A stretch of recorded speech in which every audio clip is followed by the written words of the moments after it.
Ffordd mae ffarmwr wedi mynd dyddiau yma, mae ffarm fach yn 200 eurw dyddiau yma.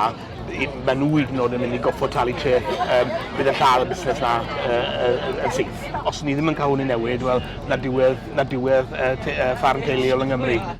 Mae pobl eraill yn trefnu pethau fel hyn, a ni'n eistedd ar ein tînau gatre yn gweud, na, sy'n pwynt mynd. Dwi'n gwybod bydd llawer o bobl yn gweud chi wastad amser, ond mae rhaid treial.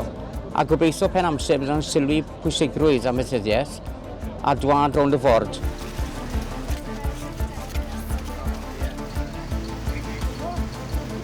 Dwi'n meddwl dylai bod ni'n talu treth ar yr elw da ni'n neud, dim ar yr assets da ni'n dibynnu yna fo mwyn y busnesau ac mwyn dyfodol yn busnesau hefyd. Dwi'n meddwl bod y treth yn anheg ofnadwy ar y busnesau. Mae yna gostau enfawr dod i'r diwydiant, mae hwn yn gost arall mewn effaith sydd yn hollol erbyniol i amaeth.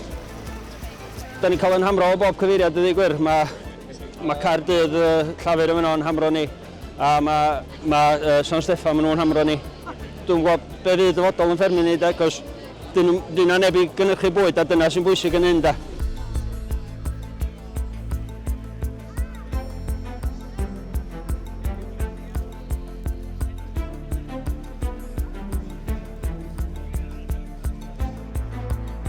Gathon ni'r ffarm fuan chwaer o gyn yn had, a nathon ni rannu'r ffarm a da ni wedi bod yn gweithio'n galad ers hynny i gadw fe fynd. A sy'n fi'n hoffi fy mhlant i gwneud yr union yr un peth. Jyst yn drist iawn bod dim yn gorfod gorffan pan farwan ni fy'r enni werthu'r ffarm y siŵr.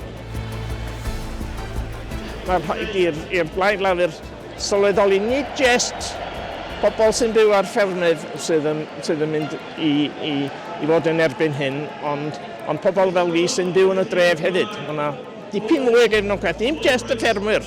Rachel Reeves yn siarad am working people. Dwi ddim yn gwybod am neb sy'n gweithio yn galetach na ffermwyr Penllyn. My grandfather came from a dairy farming family from Talibons in North Wales, so there is a strong farming tradition within my family. It's the backbone of our country and obviously where we get our food from. The economics of farming are very difficult.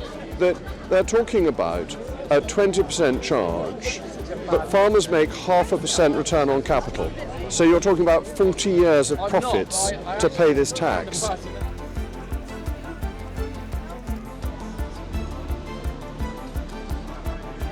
I ni fynd yw'n y siambr na a gweud bod hyn a hyn o ffermwyr yn cael ei effeithio, mae eisiau tystiolaeth na arno ni. A pa gwell tystiolaeth na storiau a hanes pobl. Mae pobl sydd yn byw yng nghefn gwlad, sydd yn cynnal bywoliaeth, sydd yn cynnal yr iaith a diwylliant yn nghefn gwlad, a sy'n cynnyrchu bwyd ac yn drin ar tir na'r storiau sy'n eisiau arno ni.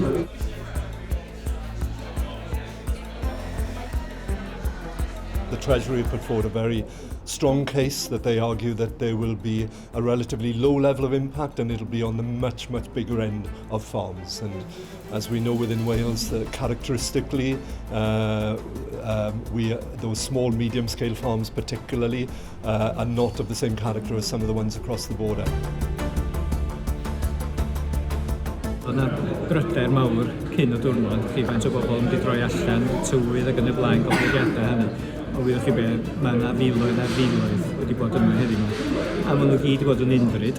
Sut y gall y llywodraeth ma'n dweud nad ydy hwn yn mynd i effeithio ar ffefrydd teuluol yn y wlad. Allai ddim a dweud gyda, mae'n anhygoel. Os nad ydyn nhw'n newid beth sy'n o fewn y gyllideb fel y mae o, mae'r effaith ar fusnesau gwledig, ffermydd draws y wlad mae'n mynd i fod yn angerthol.